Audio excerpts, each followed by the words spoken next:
Assalamualaikum warahmatullahi wabarakatuh. Bismillahirrahmanirrahim. Alhamdulillahilladzi faddala bani Adam bil ilmi wal amali ala jami'il alam. Wassalatu wassalamu ala Muhammadin sayyidil arabi wal ajam wa ala alihi wa sahbihi ulul hikam amma ba'du. Bapak-bapak, ibu-ibu, saudara-saudara, mari tidak henti-hentinya kita selalu bersyukur kepada Allah atas nikmat yang Allah berikan kepada kita, sehingga pada hari ini kita mampu melaksanakan penghambaan kita dengan memulai sholat subuh secara berjamaah. Mudah-mudahan apa yang kita lakukan ini terus kita pertahankan sampai kita dipanggil oleh Allah Subhanahu wa taala. Amin ya rabbal alamin. Pada pertemuan yang lalu, insya Allah hari Senin ya, kita sudah bahas surat Al-Mulk Tabarok sampai ayat 19. Nanti kalau nutut sampai akhir hari ini ya. Di akhir ayat 19 Allah gambarkan bahwa kehidupan kita itu seperti burung, ya, seperti burung. Kita diberi kebebasan oleh Allah, ya kayak burung terbang itu udah bebas itu. Allah sampaikan kenapa burung itu enggak jatuh, karena Allah yang nahan, ya. Karena ditahan oleh Allah. Sama kayak kita suruh bebas hidup di dunia ini, dan kita diberi kebebasan karena Allah juga ya. Suatu saat sama kayak burung itu setelah terbang, ada yang terbangnya cuma 1 jam lalu turun ke tanah. Kemudian ada yang juga 5 jam, mungkin ada yang sampai 6 jam. Sama dengan kita. Ada yang Allah kasih kesempatan 40 tahun, oh sudah entek waktu ini wis. Ada yang 50 tahun, wis saya ditarik ya. Ada yang 60 tahun, bahkan lebih. Itu masih di kesempatan itu siapa yang memberi? Allah yang memberi. Dan suatu saat akan seperti burung. Tidak akan terus hidup. Mesti akan dipanggil oleh Allah Subhanahu wa taala untuk apa? Untuk mempertanggungjawabkan apa yang kita lakukan selama di dunia. Nah, setelah diberi peringatan kayak ini, nah ini konteksnya dengan orang-orang kafir Quraisy masih tetap. Orang-orang musyrikin Quraisy masih tetap menentang apa yang disampaikan oleh Rasulullah SAW. Maka ayat 20-nya kemudian menyampaikan Allah itu. Amman hadalladzi huwa jundulakum. Atau siapakah yang akan menjadi bala tentara bagimu, yang dapat membelamu selain yang Ar-Rahman, yang Maha Pengasih. Min dunillahi Rahman. Kalau kita baca di surat Al-Mulk ini, sifat Allah yang sering ditonjolkan adalah Ar-Rahman, yaitu Maha Pengasih. Dan Ar-Rahman ini diberikan oleh Allah tidak hanya kepada orang yang beriman. Orang tidak beriman pun mendapatkan rahman dari Allah Subhanahu wa taala. Itu Rahman. Tapi kalau Rohim lain. Rohim itu hanya khusus untuk orang-orang yang beriman. Nah, ini tapi ditonjolkan betul oleh Allah. Ya. Sifatnya di surat Tabarok ini. Ya. Jadi dia sampaikan, biasanya orang Quraisy atau orang yang tidak percaya kepada Allah itu berpikirnya material. Oh saya ini pendukung saya kan banyak. Muhammad dengan pengikutnya kan baru sedikit. Dia mampu kalau hanya mengalahkan Nabi kita Muhammad SAW gitu ya. Dengan orang muslim disiksa, dicela, oh mudah sekali. Karena pengikutnya banyak. Nah, kalau pengikutnya sedikit, nah ini cara berpikirnya. Orang yang tidak beriman. Karena di situ tidak ada faktor Allahnya. Kalau orang melibatkan Allah tidak berpikir begitu. Betapa banyak golongan yang sedikit bisa mengalahkan golongan yang banyak. Kan itu ya. Nah, disampaikan oleh Allah itu di salah satu ayatnya itu. Ya, pada saat cerita masalah Jalut dan Tolut itu. Ya. Nah, kayak gitu disampaikan. Juga terbukti dalam sejarah pada peperangan Badar. Peperangan Badar itu jumlah musyrikin Quraisy justru 3 kali dari jumlah kaum muslimin, tapi kaum muslimin mendapat kemenangan karena pertolongan Allah. Di situ kalau orang beriman. Orang beriman itu ada satu yang menjadi kekuatannya Allah. Tapi kalau orang di luar beriman, dia hanya mengandalkan materialnya saja. Yang nampak, oh saya banyak, alat saya lengkap misalnya ya. Ini pendukungnya banyak, mesti dapat menang. Makanya dipertanyakan ini, amman hadalladzi huwa jundul lakum yansurukum min dunir rahman. Tidak ada yang bisa menolong itu selain Ar-Rahman. Inil kafiruna illa fi gurur.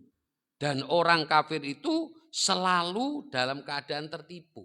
Maka kalau kita, cara berpikir kita bahwa perolehan ya atau kemuliaan kita didapat oleh materi, maka tertipu kita. Sama dengan orang kafir itu. Kalau kita merasa bahwa kemuliaan kita karena jabatan kita, tertipu kita. Sama dengan orang kafir itu. Ya, sama. Kalau kita merasa mulia karena banyak orang yang menghormati, tertipu kita. Tidak ada apa-apanya itu semua. Karena orang yang mulia di sisi Allah itu adalah orang yang paling bertakwa. Inna akramakum indallahi atqakum. Itu konsep kita. Ya, makanya berjuang di jalan Allah, tidak takut dicela orang, ya, tidak takut itu, ya. Jadi kalau kita lihat medsos itu, waduh luar biasa itu ya. Orang yang berada di pihak kebenaran itu malah, waduh malah dicela gak karu-karuan kan itu ya. Ini kenapa? Karena memang mereka orang-orang tidak melibatkan Allah dalam kehidupan sehari-harinya. Ini yang ayat 20. Orang-orang seperti ini tertipu. Tertipu. Hidup kita hanya untuk Allah. Kita datang ke sini juga karena Allah. Jangan karena lain. Kita datang ke Masjid Al-Ikhwan ini karena Allah. Karena untuk mencari ridho Allah. Karena ini perintah Allah. Menuntut ilmu itu karena perintah Allah. Jangan faktor lainnya. Kalau ada faktor lain selain Allah, tertipu kita. Tertipu kita. Sama dengan orang kafir ini. Ya. Oke, kita lanjut. Ayat 21. Jadi arahnya sana. Amman hadalladzi yarzuqukum in amsaka rizqah. Atau siapakah yang dapat memberimu rezeki jika dia menahannya, jika Allah menahannya. Nah ini Allah yang menunjukkan kekuasaan Allah. Kalau tadi memberi pertolongan, ya tidak melihat itu banyak atau lengkapnya persenjataan, terus yang berikutnya masalah rezeki. Ya. Balaju fi utuwi wa nufur. Rezeki ini juga menarik kalau kita enggak perhati. Coba sama-sama orang berangkat misalnya ya, sama-sama berangkat diangkat jadi pegawai, kemudian golongannya juga sama, tapi nanti endingnya juga berbeda, ada yang berbeda dari soal rezeki. Ya. Jadi kalau Allah ingin nahan gampang sekali, ya. Kena COVID-19 habis itu ya, banyak pengusaha-pengusaha yang gulung tikar. Kenapa? Karena Allah, kalau Allah sudah cabut ngasih sesuatu, selesai itu. Satu dunia. Tidak hanya cuma tertentu daerah, tapi satu dunia itu. Ya. Saya punya teman ini kalau Allah sudah ingin cabut ya. Dia kapan dagang di satu tempat ini. Laris itu. Suatu saat ini harus dibetulkan. Dia harus bergeser. Hanya bergeser tempat, itu terus jadi nggak laris. Logikanya di mana? Allah kalau ingin mencoba menahan itu. Makanya konsep rezeki dari kita itu bukan banyaknya yang kita peroleh. Itu bukan rezeki. Kalau menurut Rasulullah ya, saat ada seorang hamba mengatakan mali, hartaku, kata Rasul, harta manusia cuma 3.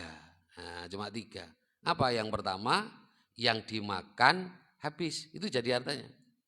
Jadi kalau kita nanti dapat rezeki tidak dimakan, belum tentu jadi rezeki kita. Dapat misalnya bagian kue itu apa, tapi nggak dimakan dibawa, belum tentu jadi rezeki kita. Mungkin jadi anaknya, dimakan istrinya. Berarti bukan milik kita itu. Ya, walaupun kita yang bawa, kita yang menguasai, tapi belum tentu jadi milik kita. Ada kawan itu kepuger beli ikan, dibawa itu sampai rumah tinggal kreseknya, ikannya hilang. Ceblok. Itu berarti dia membeli tapi bukan rezekinya. Jatuh itu. Di dalan itu ya. Nah, kayak gitu. Saya sering gambarkan kalau bukan rezekinya, ya. Pernah saya ceritakan itu, ada orang pas sahur makan baru dapat separuh, meninggal. Sakit langsung meninggal. Kok mikir kok malaikat gak ngenteni tontek sik pisan lah. Dintekno sak piring sik lah. Enggak. Kenapa? Karena setengah piring bukan rezekinya. Makanya kemudian diambil oleh dudu, wis stop kene mati kemarin tak tarik wisan. Ini tuh rezekimu. Nah, kayak begitu. Di yang kita makan, yang kita pakai, Saat kita pakai jadi rezeki kita. Ya, kayak mobil yang kita pakai jadi rezeki kita. Belum tentu kalau nggak dipakai nanti belum tentu jadi milik kita itu. Ya. Makanya punya mobil, punya kendaraan dibawa untuk pengajian, itu berarti jadi milik kita nanti itu dibawa ke akhirat. Kemudian yang diamalkan, yang kemudian jadi milik kita. Yang disimpan belum tentu. Yang disimpan. Nah, nanti yang kita buat korban jadi milik kita bawa nanti ke hadapan Allah. Tapi kalau kita simpan, lain nanti ya. Belum jadi milik kita. Nah, ini 3 konsep itu yang menjadi.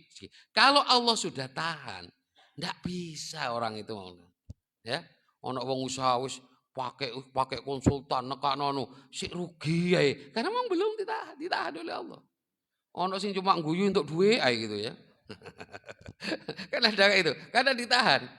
Saya pernah ini punya pengalaman. Sebenarnya saya tidak pernah jadi maklar gitu ya. Nah, ada tanah di sebelah rumah. Itu dijual. Nah, kebetulan saya kenal. Nah, yang beli juga tetangga kenal. Ini ono ini bagus ini untuk usaha, untuk kos-kosan. Mau, oh ya, wis. Dah. Oh, katanya dapat komisi sekian. Oh ya wis. Oh, tidak pernah itu. Ya. Wis moro dikei. Nah, waktu itu ada komisi dikasih sekian gitu. Setelah itu sertifikatnya ternyata nggak ketemu. Saya pikir, waduh, hilang iki sing dihitung-hitung bisa. Gak situ. Lah itu kalau bukan rezekinya, ada jalannya. Makanya ojo terus dihitung, aku untuk saat ini kok tanggung ini, ojo sih ini kurung dicekel itu ya. Tiba mari itu hilang gitu, nggak jadi ya. Nah ini di masalah rezeki adalah wewenangnya Allah Subhanahu wa Ta'ala. Makanya kita tidak boleh kemudian dalam hati kita itu kalau ada orang yang dikasih lebih kemudian iri, nggak boleh. Kalau kita iri terus kita kayaknya berpikir Allah nggak adil ini, kan gitu tuh. Kok itu dikasih banyak saya enggak? Itu seperti kita enggak merasa Allah itu enggak adil. Padahal Allah itu adil. Tahu kepentingannya ya, mana yang jangan Allah diajak kayak berpikir kita, jangan. Kita harus terima ya apa yang diberikan oleh Allah. Jadi masalah rezeki adalah hak mutlak dari Allah Subhanahu wa taala. Tidak akan pernah keliru. Balaju fi utuwi wa nufur. Dan ini ya, kesombongan tetap semena-mena, nah itu ya, yang dilakukan oleh musyrikin Quraisy pada saat itu, dia disampaikan seperti itu, tetap sombong, tetap menjauh dari Allah dan Rasulnya. Ini yang 21 tentang rezeki ya. Dan ayat 22. Allah gambarkan bagaimana antara orang beriman sama orang kafir. Itu di ayat 22. Apa mayyamsi mukiban ala wajhi ahda. Amma yamsi sawiyan ala siratim mustaqim. Ada 2 gambaran sini. Orang beriman sama orang kafir. Oleh Allah digambarkan orang kafir itu seperti orang yang berjalan terjungkal, itu berjalan mukanya yang di bawah. Kalau anggaplah kayak orang olahragawan, apa itu Pak? Kan ada yang jalan pakai tangan itu ya. Kira-kira dengan kalau orang mukmin itu berjalan dalam kondisi yang tegak, sawiyan, tegak, dan jalan yang ditempuh sirat, lebar, mustaqim, lurus. Kira-kira mana yang enak? Orang berjalan tegak, jalannya di depannya itu lurus, lebar, sama orang yang jalan mukanya di bawah. Kira-kira yang melakuni tepak nanti itu sesuai tujuan, kira-kira yang mana? Kalau orang ngomong, mak enak sing mukanya di bawah, stres wong iki. Gak sehat cara berpikirnya ini. Itu orang kafir. Kenapa? Karena orang kafir nggak punya panduan. Bagaimana dia menjalani kehidupan. Kalau kita kan punya panduan. Bagaimana berkeluarga, ada aturannya. Bagaimana cara cari rezeki? Ada panduannya. Bagaimana menggunakan rezeki? Ada panduannya. Ya, ada semua dalam Islam. Enggak ada yang enggak diatur. Saya sering sampaikan yang remeh-remeh itu. Sampai masuk kamar mandi saja diatur masuk kamar mandi loh. Masuk urusan besar gak diatur. Urusan politik diatur. Ojo keliru nih ono pemimpin politik pisahkan dari agama, stres ya. Bener itu. Loh, uang urusan kecil kamar mandi aja diatur oleh Allah. Kok urusan besar, urusan umat ndak melibatkan agama ini, pikirannya ini ngendi?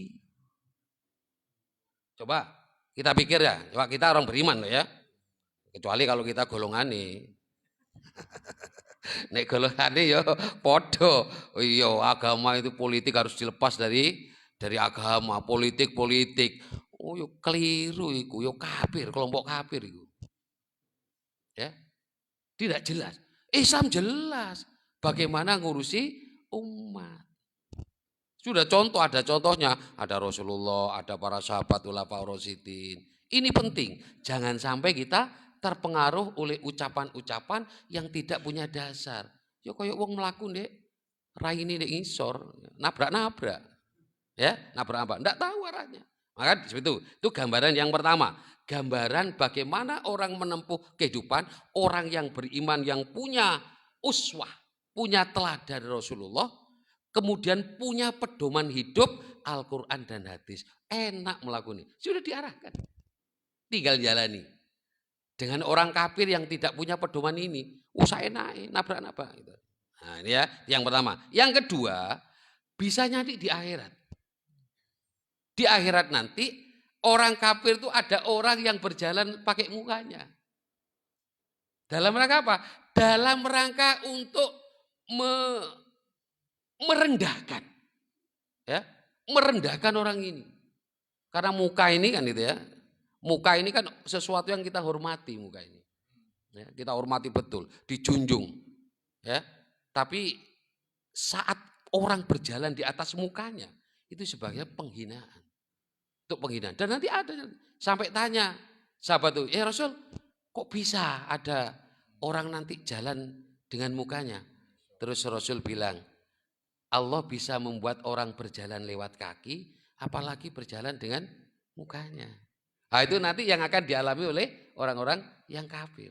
Tapi orang Islam tegak, jalannya tegak. Karena dia apa? Jelas sudah masuk surga, tegak dia. Senang, jalan lempang di depannya. Nah ini gambaran dua tadi ya. Ayat 22 itu menggambarkan bagaimana orang menempuh kehidupan, orang mukmin dan orang kafir, atau nanti akibat yang akan diterima saat dia berada di akhirat. Oke, lanjut. Ayat 23. Qul huwallazi ansha'akum wa ja'ala lakumus sam'a wal absara wal afidah qalilam ma tashkurun. Nah, ini kemudian Allah merintahkan kepada Nabi kita Muhammad SAW suruh menyampaikan bahwa keberadaan kita alladzi ansha'akum. Allah yang menjadikan kita. Ini. Jadi bukan ono dhewe ndak. Kita memang diciptakan oleh Allah melalui proses, ya melalui proses. Kalau di surat Al-Mu'minun itu ada itu. Pertama dari apa? Dari sperma, kemudian bertemu dengan indung telur, terus jadi mudgo, jadi alako, ya. Nah, terus sampai menjadi manusia, ditiupkan roh sampai menjadi kita. Ada proses, halus prosesnya di itu. Ya, maksudnya, dan itu diciptakan oleh Allah. Gitu ya. Kemudian wa ja'ala lakumus sam'a wal absara wal afida. Ada 3 potensi yang Allah berikan kepada kita. Yang pertama as-sam'ah, pendengaran kita. Kemudian absar, mata. Kemudian al-afidah itu adalah hati, ya, gambaran dari hati. Nah, ini kok hati ini yang mana? Otak apa hati yang di dalam? Itu juga perdebatan panjang, itu tidak perlu dibahas di sini ya. Oke. Nah, as-sam'ah menarik. As-sam'ah ini Allah gunakan bentuk tunggal. Padahal telinga kita ada 2, ya. Tapi Allah gunakan bentuk tunggal. Karena suara yang masuk kepada kita mau dari belakang, mau dari depan, mau dari kiri, mau dari kanan, itu mesti sama enggak? Sama, Pak. Nah, suaranya Pak Bandrio misalnya, didengar sana dari depan sana, didengar dari sana, didengar dari belakang, masih tertutup, podo ae mlebune ya. Sama aja. Makanya bentuknya tunggal. Yang masuk kepada telinga itu sama. Kecuali yang bermasalah ya Pak Dokter ya. Dokter Hamid saya cerita baru. Ternyata kalau pendengaran itu bermasalah, satunya bagus, satu enggak, itu yang masuk berbeda katanya. Yang masuk mungkin masuk separuh, sing ini baru masuk penuh itu. Sehingga kesimpulannya sok keliru kok gitu. Jadi gitu. Jadi secara normal umum yang masuk kepada telinga dari manapun arahnya selalu sama. Makanya Allah gunakan bentuk tunggal, as-sam. Tetapi dalam mata, absor itu dalam bentuk jamak. Nah, ini juga pelajaran bagi kita. Kalau mata kita nggak bisa hanya lihat satu sisi. Ya, harus dari beberapa sisi. Orang kadang sering keliru dari belakang. Koyok koncoku iki. Begitu digepok, balik, duduk di wae. Nah, ini kenapa? Mata. Makanya jangan pandang dari satu sisi. Bisa dari depannya. Kan sering kita kan. Wah, koyok koncoku itu. Koyok koncoku. Dari belakang. Tapi begitu dia dari depan, duduk di wae. Persis itu. Ngelakuni persis. Nah, gitu ya. Yang bahaya lagi dari belakang koyok bojone, begitu dekati duduk. Wah, ini bahaya ini ya kalau gitu. Ini makanya mata itu harus dari semua sisi. Mata itu saat kita melihat objek dengan mata tidak boleh hanya dari satu arah, tapi dari beberapa arah. Tujuannya biar kesimpulannya menjadi benar ya. Kesimpulannya menjadi benar. Itu kalau mata. Al-ibdah. Ibdah itu hati. Biasanya justru di sini letaknya untuk menentukan nilai kebenaran. Fa'alhamaha fujuraha wa taqwaha. Itu kan dalam hati, dalam kolbunnya. Di kemampuan untuk menentukan ini baik, ini tidak, itu di dalam hati itu. Al-ibdah itu. Ya, saya pernah sampaikan. Kalau hati itu ada 4 lapis, ada yang mengatakan gitu, yang di luar itu sudur, ya. Maka setan itu hanya bisa mengganggu yang sudurnya ini, lapisan yang paling luar. Maka dua sufi sudu rinas itu. Nah, kemudian begitu masuk ilmu pengetahuan masuk lewat sudur, semua masuk lewat sudur. Begitu masuk ke lapisan kedua, masuk ke dalam kolbun. Nah, itu masuk di kolbun itu belum menetap. Kolbun masih bolak-balik, bisa diterima, bisa tidak, bisa hilang, bisa tidak. Itu kolbun. Maka kita sering berdoa, ya muqallibal qulub sabit kolbi ala dini. Karena belum tetap di situ. Nah, begitu masuk ke lapisan ketiga, namanya puat, bukan Mas Fuad ini ya, puadun. Nah, itu hati lapisan yang ketiga. Ini sudah menetap. Sesuatu yang sudah menetap diyakini, maka nanti akan dimintai pertanggungjawaban kalau tidak dilaksanakan. Karena sudah masuk ke ibdah ini. Nah, maka lapisan yang paling akhir itu lubun. Maka ulul albab itu sudah kalau sudah masuk ke hati yang paling dalam itu sudah sulit dihilangkan. Sudah itu, sudah mapan betul namanya lubun. Makanya yang disebut dengan ulul albab itu orang yang mengingat Allah berdiri, duduk, berbaring. Jadi kalau Allah sudah masuk ke dalam lubunnya, maka semua aktivitasnya Allah, Allah, Allah. Nah, itu berarti Allah sudah masuk ke dalam lubun. Orangnya disebut ulul albab. Ya. Oke. Kemudian qalilan ma tashkurun. Dan banyak dari orang yang dikasih 3 potensi tadi tidak bersyukur. Maksudnya tidak menggunakan untuk memikirkan ayat-ayat Allah. Tidak digunakan untuk mengarah kepada penghambaan kepada Allah. Jadi ini tidak digunakan untuk itu. Ada nggak? Ada. Seperti kaum orientalis misalnya ya. Dulu ada kalau zaman Belanda, kalau kita pelajaran itu ada senuk hurgonya ya. Itu kan orang belajar agama tapi dalam rangka untuk mencari kelemahan Islam, untuk memecah belah Islam. Apa ada? Ada. Ya kayak gitu. Potensinya digunakan untuk bagaimana? Mecah belah. Bagaimana agar Islam rusak? Itu potensinya digunakan itu. Ini yang disebut dengan orang yang tidak bersyukur. Tapi kalau kita mempelajari Al-Quran, mempelajari Al-Sunnah dalam langkah untuk menghambaan kita kepada Allah, biar penghambaan kita makin baik, itu tanda kita bersyukur. Kita datang ke sini taklim, itu tanda kita bersyukur. Ya. Memanfaatkan ini nanti, karena ini nanti akan dimintai pertanggungjawaban oleh Allah. 3 potensi ini. Gitu. Itu ayat 23. Sekarang ayat 24.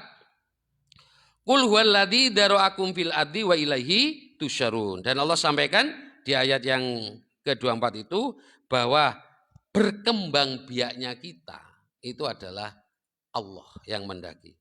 Ya. Saya kadang ya memang nggak bisa kita sampai pikiran kita nyaut ya kalau soal perkembangbiakan. Daroa itu sesuatu yang tersembunyi kemudian kelihatan. Maka dikatakan perkembangan. Ada orang, saya kadang mikir, ada orang itu kaya, melimpah hartanya, nggak punya anak. Ya, terus saya punya tetangga ini, saya sampaikan ini. Punya tetangga ini rumah dipinjemi, ada yang minjemi. Suruh nempati di situ. Pekerjaannya nggak menentu, ya, hidupnya ya kekurangan lah gitu ya. Anaknya akeh. Aku mikir, di mana ini? Kalau kita mikir kan, ya apa ya? Allah ya apa? Kan itu, sing wis mestinya mampu punya anak, ya, diberi kekuatan karena melimpah hartanya, ya, hanya melimpah itu. Tapi Allah nggak kasih anak. Tapi ada orang yang nggak punya dari sisi ekonomi, anaknya wakeh. Ada kan? Ada itu. Kita nyaut gak? Enggak nyaut pikiran kita enggak nyaut itu.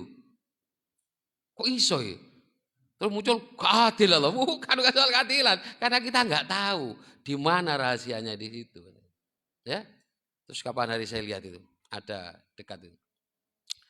Ini pekerjaannya sudah soro gitu ya.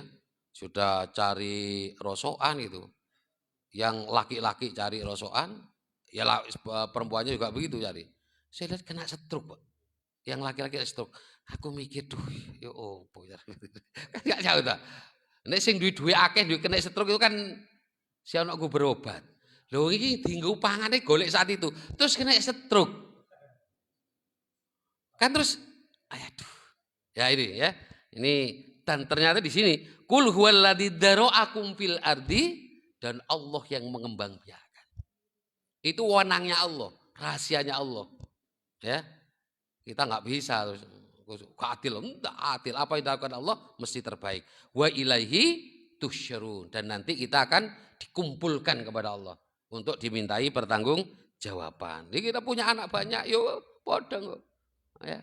Kita juga akan dimintai pertanggungjawaban dari anak yang diberi oleh Allah itu sudah kita didik dengan baik apa enggak?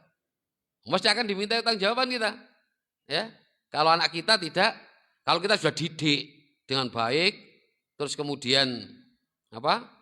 Dia tidak taat, itu urusan dia sudah ya. Kayak Nabi Nuh sama anaknya kan sama dikasih gambaran.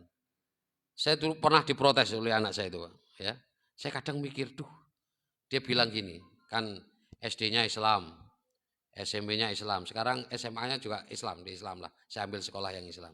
Pada saat SMP itu dia lagi getol-getolnya agama ya, baca gitu. Terus dia bilang, ya, ayah nyekolahkan saya di SD ini sama di SMP ini, cukup nggak ya agama saya?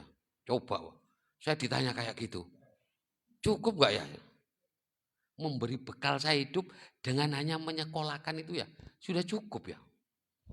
Ini anak ini aku kelabaan gitu. Padahal masih, wah sudah, aduh. Ya, sampai seperti itu pertanyaan dia ke saya. Ya mungkin mergo roh Bapak Ustadz mungkin ditakoni kayak gitu ya. Apa jawaban saya? Enggak saya beritahukan di sini ya. Ini urusan keluarga gitu ya. Nah, ya. Rahasia ya. Oke, berikutnya, makanya kita kalau punya anak, itu harus kita introspeksi diri.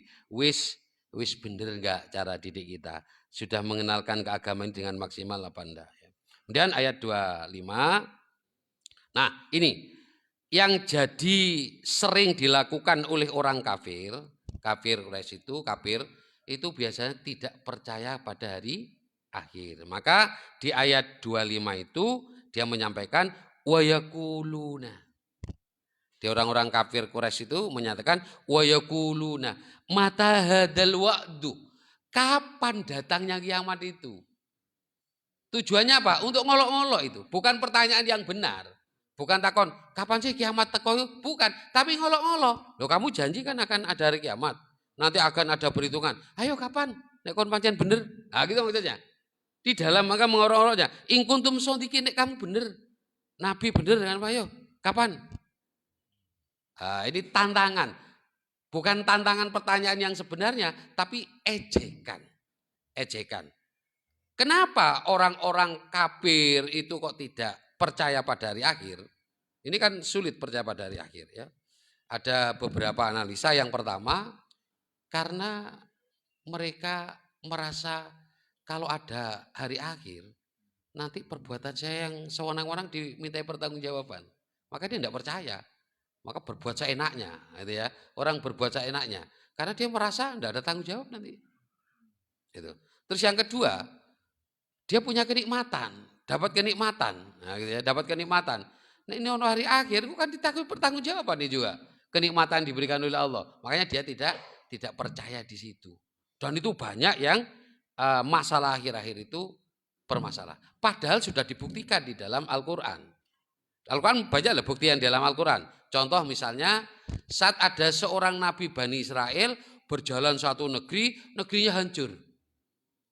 Lantak di situ. Banyak orang muda. Kemudian dia bertanya, ya apa ya Allah menghidupkan kalau seperti ini? Lalu ini orang ini Nabi ini dimatikan oleh Allah selama 100 tahun. Ada di Al-Quran. Dimatikan selama 100 tahun dengan keledai, dengan perbekalannya. Begitu 100 tahun, dia tanyakan, kamu berapa lama tidur? Mungkin saya 1 hari, setengah hari. Ternyata 100 tahun. Begitu 100 tahun dia hidup, lalu keledainya itu dari belulang-belulang, kemudian dia menyaksikan bagaimana Allah menghidupkan keledainya. Dia juga menyaksikan bagaimana makanannya yang 100 tahun itu menjadi segar kembali. Itu disaksikan. Maka kemudian dia percaya bagaimana Allah menghidupkan orang yang sudah mati. Nabi Ibrahim juga mintakan kepada Allah itu. Apa kau enggak percaya Ibrahim? Enggak, biar tambah yakin. Kemudian apa kata Allah? Ambil burung, 4 burung. Cacah dia, taruh di bukit. Nanti kau panggil. Maka dia akan datang kepadamu. Itu satu bukti bahwa mudah bagi Allah untuk menghidupkan. Terus salah satu mukjizat Nabi Isa. Nabi Isa itu punya mukjizat. Salah satunya dia bisa membentuk dari tanah liat menjadi burung, kemudian menjadi hidup. Nabi Isa saja bisa, apalagi Allah. Ini utusannya. Bisa membuat seperti itu karena izin Allah. Gitu ya. Ini contoh-contoh Ashabul Kahfi. Berapa tahun harus tidur di gua? 300 tahun. Ya ada 309. Ada yang kalau 300 itu Masehi ya. Kalau 309 itu Komariah. Nah, ada yang hitung sampai seperti itu ya. Ya ini contoh. Jadi jangan ternyata kalau mau diteliti gitu. Oh yang 300 itu Masehi. Yang 309 itu yang Komariah. Jadi enggak berdebat. Oh bener. Logikanya jalan gitu ya. Oke. Kita lanjut. Itu yang dikatakan yang di ayat 25 yang tidak percaya. Kemudian suruh nyampaikan ayat 26. Kul katakanlah innamal ilmu indallah, bahwa itu di sisi Allah, enggak tahu. Nabi pun enggak tahu kapan terjadinya kiamat. Jadi ini ono sing meramal kiamat akan jadi tahun 2012, itu terjadi di film. Kan ada film itu. Ada ya? 2012 itu. Kan itu ramalan bahwa nanti 2012 akan terjadi kiamat.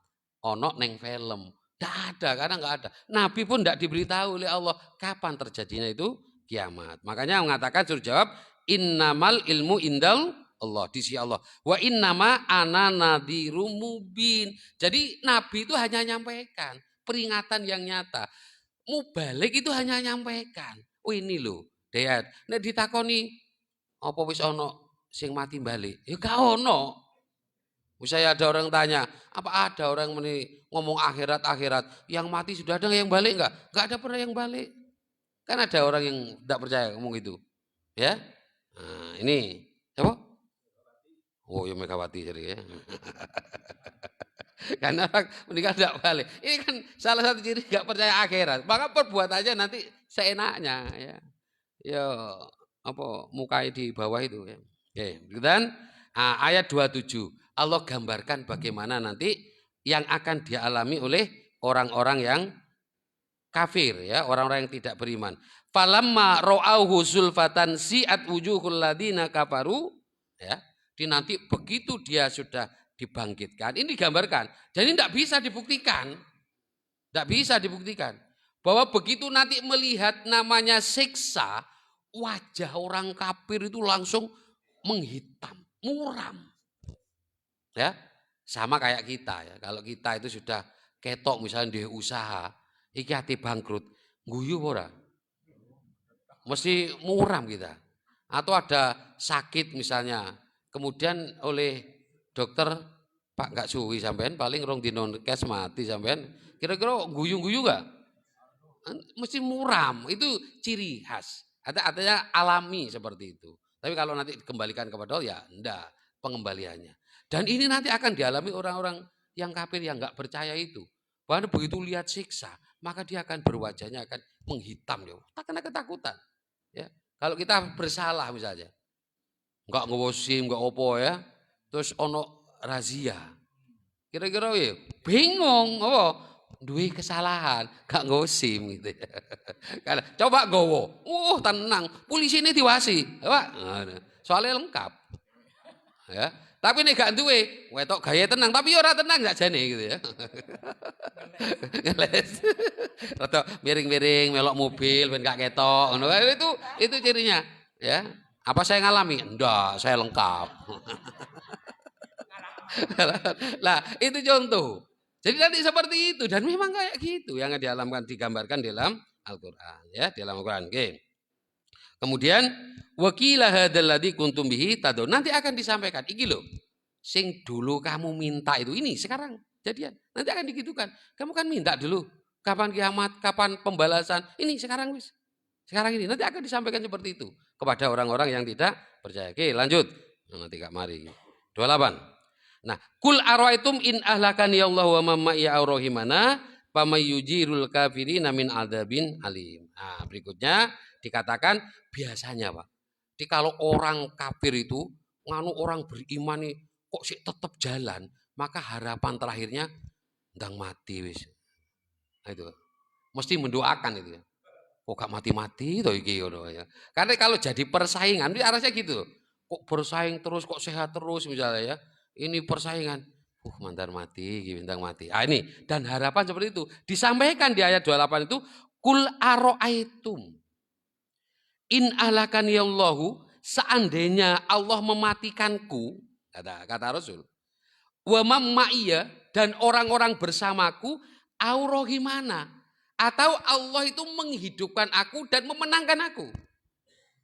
Nah gitu maksudnya. Kemudian Pamay yujirul kafirina min adzabin alim. Apakah itu akan menjauhkan dari siksa Allah? Gak ono. Mau orang yang beriman Nabi itu mati, mau hidup menang, gak ada apa-apanya kepada orang kafir. Tetap disiksa. Kalau dia tetap kafir. Itu maksudnya. Ya. Mau orang yang beriman yang dibenci mati atau tidak, yang membenci tetap tersiksa. Nah, tetap tersiksa. Dan pelajaran berikutnya di sini, narik ini dari 28 ini. Saat Allah mengatakan inahlakaniya, kalau Allah mematikanku, aku dulu ini ya, Rasul ini ya, karena Rasul. Wa iya atau orang-orang bersamaku, saat menghadapi kesulitan, pemimpin itu harus di depan, harus di awal pemimpin itu. Ini pelajaran. Baru nanti orang-orang yang bersama. Duduk pada saat menghadapi kesusahan, pengikuti kon ngarep, ayo kon sih, aku guri-guri aja. Nah, itu salah. Bukan seperti itu.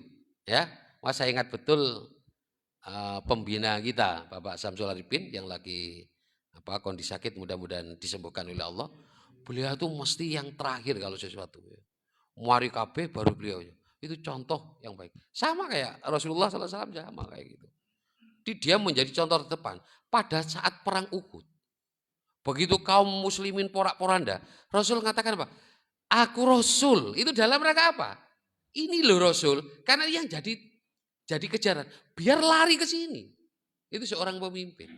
Di saat dia berada kesusahan, maka pemimpin harus berada di depan. Ini pelajaran pertama. Kemudian yang kedua, kalau aurohimana, kalau mendapat kenikmatan, rohimana, itu dinikmati bersama. Makanya Pak, saat rohim, gunakan bukan merahmatiku, rohimani, rohimakum. Enggak, ma'ani, tidak. Tapi rohimana, bersama-sama menikmatinya. Duduk begitu menang, lalu, oh aku pemimpin, aku sing akeh. Enggak kayak gitu. Nek wae enak loh, aku pemimpin, aku sing akeh. Enggak. Tapi itu harus nikmati bersama. Nah, itu pelajaran dari ayat 28 ya. Jadi kematian orang yang dibenci, kalau itu orang dalam keadaan beriman maupun dia tetap jaya, tidak ada pengaruhnya bagi orang kafir. Dia tetap akan mendapatkan siksa. Dan ayat 29, Qul huwar rahmanu aman nabihi wa alahi tawakkalna. Pasata lamuna man huwa fi dhalalim. Lalu dijawab oleh Rasul, tidak ada yang bisa menolong itu. Lalu jawab dia, siapa yang bisa menolong? War-Rahman, yang maha pengasih. Semua kita, ya, kesusahan kita atau apapun yang kita alami, yang bisa menolong hanya Ar-Rahman. Makanya kemudian perintahnya apa? Aman nabihi, aku beriman kepada dia, kepada Allah. Wa alaihi tawakkalna, dan aku memasrahkan, bertawakal semua urusanku kepada Allah. Ya, tidak memasrahkan kepada orang lain. Makanya kalau kita memasrahkan sesuatu kepada orang, saya sering sampaikan, siap-siap menjadi orang yang kecewa. Oh, ini wapal ya, sampai wapal. Jadi kalau kita memasrahkan urusan kita kepada orang lain, siap-siap kita jadi orang yang kecewa. Maka saat kita ingin berharap memasrahkan semua urusan kita hanya kepada Allah. Karena Allah tahu yang terbaik untuk kita. Pasata lamuna man huwa fi dhalalim mubin. Yang tahu siapa nanti berada dalam sesat, nanti saat kita di akhirat nanti akan tahu. Ayo, siapa yang sesat? Ini terakhir sudah. Jadi kalau diomongi gak tahu, wis kok wis sing roh wis. Sopo sing sesat? Kamu apa saya? Kelompokmu apa kelompokku? Nanti setelah di akhirat. Wis gak iso. Diomongi ini ora iso, diomongin ora ini ora iso. Ya wis gak iso meneh wis. Ya wis kok wis dinteni ae kan itu ya. Sudah enggak bisa. Itu ayat 29. Ayat yang terakhir, Kul arwaitum in asbahama ukum gauro pamayyatikum bimaim main. Di awal surat Allah buka surat Al-Mulk itu dengan tabarok. Tabarok itu kebajikan, maha pemurah dengan yang melimpah, memberi sesuatu dengan yang melimpah. Apa sesuatu yang melimpah? Ditutup di ayat 30. Apa yang melimpah itu? Air. Makanya ditutup di ayat 30, Kul arwaitum in asbahama ukum gauro. Bagaimana seandainya air yang melimpah, yang menjadi kebutuhan kamu itu kemudian menjadi hilang, habis. Nah, kemudian pamayyatikum bimain main, siapa yang bisa sanggup mendatangkan air itu? Susah Pak kalau nggak ada air. Saya pernah ngalami di villa itu Pak. Ya, kalau sudah kemarau, villa itu dulu di perumahan Villa Tegal Besar itu entek banyu Pak. Ya, entek. Wani duwe utang timbang gak duwe banyu. Ya, kalau golek gak duwe utangan enak iso. Tapi nih gak duwe banyu, gak iso Pak, cari harus cari. Kemudian solusinya ya apa dulu? Kita cari diesel gitu ya, naikkan air dari bedadung itu, kemudian airnya untuk ngelap sak perumahan itu Pak. Dialirkan di got-got itu. Baru itu masuk ke sumur-sumur itu Pak. Baru seneng, wis duwe banyu meneh, adus kisuk yusan itu ya. Karena ini airnya ngalir udah. Jadi caranya gitu dulu Pak. Nah sekarang alhamdulillah sudah ada PDAM di sana ya. Nah begitu ada PDAM nggak pernah ngelep ya. Mau kemarau mau enggak tetap lancar ya, alhamdulillah. Nah kalau air kurang, wah luar biasa. Air itu melimpah, tapi saat Allah tarik, siapa yang bisa? Gak bisa nurunkan. Nah itu, jadi Allah buka dengan sifat Allah, ya asma Allah tabarok, maka ditutup di air ini ada kelimpahan yang diberikan kepada kita adalah air. Jangan sia-siakan air. Saya kira itu mudah-mudahan bermanfaat. Assalamualaikum warahmatullahi wabarakatuh.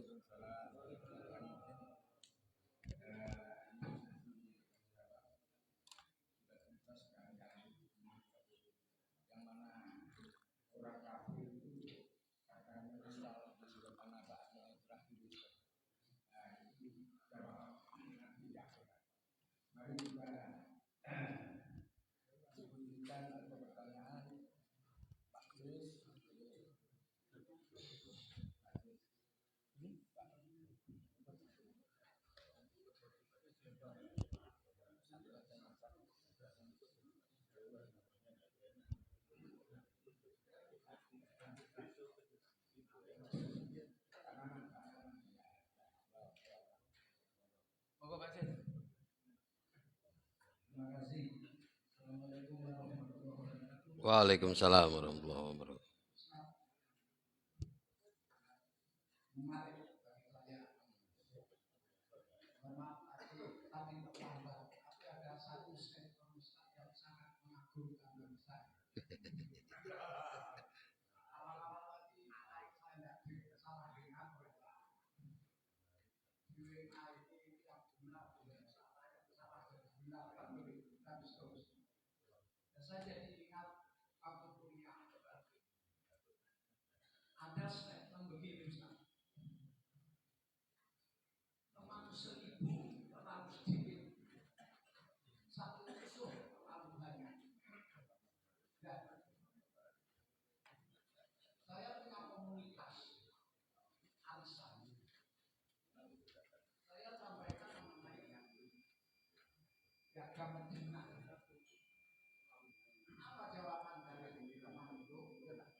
Ya,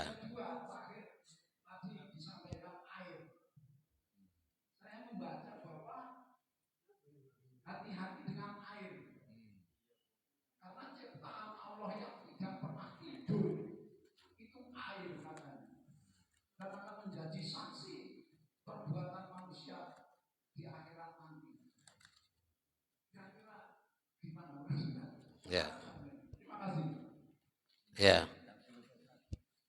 Kalau menghadapi orang ini kan bermacam-macam ya. Ada tergantung dari sisi backgroundnya, dari ilmunya, dari komunitasnya, ya, dari komunitasnya. Jadi kalau misalnya orang yang biasa pakaian tanpa aurat misalnya ya, kayak orang yang di mana, di Bali misalnya ya, Pak Ustadz pernah lihat dulu, memang pernah ke sana gitu ya, kan mesti lihat di sana kalau pas ke sana itu terus semua ini dosa misalnya ya, ya enggak bisa karena memang kemampuannya dia sementara masih di situ. Kalau didakwahi itu bagus. Saya ingat cara dakwahnya kalau nggak salah Imam Malik. Imam Malik itu saat melihat ada seseorang yang suaranya merdu, kemudian dia mau nyanyi, suaranya merdu. Tapi yang disampaikan Imam Malik ya apa? Seandainya suaranya ini untuk membaca Al-Quran, betapa merdunya. Kemudian si orang ini tanya, apa katanya Imam tadi? Dia bilang, kalau suaramu yang merdu itu digunakan baca Al-Quran, itu katanya luar biasa. Itu jadi tunduknya dia. Jadi melihat kemungkaran, memang awalnya dakwah. Dakwah itu ya pelan sementara ya. Kalau musuh orang seperti ini langsung jihad, aku tak bunuh sampean. Wah. Itu namanya dakwah. Kalau dakwah lain ya. Kita boleh berperang dalam Islam itu saat orang ini menghalang-halangi kita. Menghalang-halangi mengamalkan agama kita, maka jihad itu. Atau mengusir kita karena agama kita. Kayak yang di apa dulu, Myanmar ya. Di Myanmar, Rohingya itu mesti perang enggak apa-apa itu. Kenapa? Karena memang diusir karena agama. Ya. Jadi kalau ada satu negara mengusir karena agama, konsep Islam boleh perang. Nah ini sayangnya karena nggak ada satu komando. Nah ini kembali lagi nanti Holy Panda. Saya ingin sampaikan sejarah. Jadi kalau sejarah itu Rasulullah itu kan begitu lihat ada komunitas Islam yang diserang, maka Rasul akan membantu itu. Ya. Coba Fathul Mekah itu arahnya kan ke sana. Fathul Mekah itu. Jadi pada saat perjanjian tidak boleh saling menyerang sekian tahun. Nah, kemudian ada satu suku berpihak kepada Islam, satu suku berpihak kepada Quraisy. Nah, satu suku yang berpihak kepada Islam itu ternyata diganggu oleh Ikrimah bin Abu Jahal waktu itu. Rasul mendengar itu langsung, oh ini melanggar perjanjian. Langsung dikirim pasukan yang besar untuk menundukkan kota Mekah itu. Itu karena ini, gara-gara ini melanggar. Ada satu suku. Kalau sekarang kan tidak bisa. Satu komando nggak bisa karena sudah nation-nation per negara-negara. Kalau ada Palestina yang diserang, apa ada komando saja ikut serang, apa enggak. Karena kita harus yakin, kita tahu loh ya, Palestina itu didolimi loh ya. Apa ada umat Islam yang mengatakan orang Palestina tidak didolimi? Didolimi, diusir dari negaranya itu, ya, dikuasai oleh Israel. Nah, itu. Kenapa nggak bisa? Karena memang kita masih belum menyatu. Tidak seperti zaman Rasulullah. Zaman Rasulullah kan menjadi satu itu kekuasaan Islamnya. Ya, nah, saya tidak berbicara terus, oh Ustadz ini khalifah ini, khilafah ini, enggak. Ya. Jadi gitu. Dakwah itu tetap harus santun, harus mengetahui kondisi dari objeknya. Kalau dia masih pemahaman PBB, maka yang perlu diajak dialog mestinya. Kok bisa? Ayo kita bandingkan. Nah, kalau Madinah begini, kalau PBB kayak apa? Ini jauh sebelumnya diajak dialog bagaimana Rasulullah menjaga Madinah pada saat itu. Itu perlu sampaikan. Dan kita harus paham, jangan sampai tahu saja piagam Madinah, tapi nggak tahu bagaimana penerapan Rasulullah di situ. Jadi begitu ada yang melanggar perjanjian itu, diusir oleh Rasul. Ya, Yahudi itu diusir karena melanggar perjanjiannya. Piagam Madinah itu. Karena melanggar diusir itu. Bani Nadir, Bani Quraidah, Bani Kunaiko itu kan diusir karena melanggar perjanjian itu. Di dakwah tetap harus menunjukkan bagaimana Rasulullah luar biasa dakwahnya di Taif itu kan luar biasa itu. Dilempari apa, tapi justru didoakan karena belum ngerti objek ini. Tapi kalau sudah tarafnya menghalang-halangi, ndak boleh, ndak boleh hijrah atau perang. Hijrah atau berperang. Nah, ya, oke. Tuh. Yang kedua, semua yang ada pada kita, ya, itu akan menjadi saksi perbuatan kita. Termasuk tanah yang kita injak. Ya, yang kita injak. Makanya ada tuntunan itu, selesai sholat wajib kita suruh pindah tempat, suruh perbanyak tempat sujud. Karena tempat-tempat ini nanti akan menjadi saksi bagi kita. Tapi saya belum lihat ya.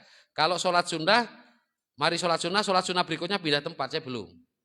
Tapi kalau dari sholat wajib ke sholat sunnah, memang ada tuntunannya. Tapi nek siap sunnah terus suruh pindah, nek terawih susah yuk. Untuk rokaat pindah geser, untuk rokaat geser meneh gitu. Nah, tapi kalau wajib ya, kalau wajib itu ada perintahnya itu. Jadi memang kita kalau adab kalau bisa pindah tempatnya itu bisa saksi. Tapi kalau sholat sunnah dengan sholat sunnah, ya walaupun ada yang pindah, ya tidak apa-apa lah. Tapi saya belum lihat ya. Susah nek diterapno susah. Ya. Nah ini ada kan tahiyatul masjid, mau sholat qobliyahnya pindah, ya tidak apa-apa ya. Tapi tuntunannya yang ada dari sholat wajib ke sholat sunnah. Jadi semua Pak, semua aktivitas yang kita lakukan yang ada pada diri kita sampai tangan kita nanti akan menjadi saksi. Makanya iktirab, nah yang sholat al-mulk, karena nggak ikut tafsir yang kapan hari. Iktirab itu nanti orang dihukum oleh Allah karena dia mengakui sudah. Iya, saya sudah memang melakukan itu. Jadi tunduk. Jadi masuk neraka itu dengan ikhlas. Oh kok ikhlas ya? Neraka dengan ikhlas. Dengan mengakui kesalahannya, bukan ikhlas ya. Dia merasa, tapi mengakui, iya, memang kelaku aku disik koyok ngono. Itu mengakui. Makanya iktiraf nanti, Pak Taropa, bidam bihim, mengakui kesalahannya. Orang yang masuk dalam neraka. Karena saksinya wakeh, di samping dirinya sendiri, juga lingkungan-lingkungan yang berada di sekitar kita. Ya itu.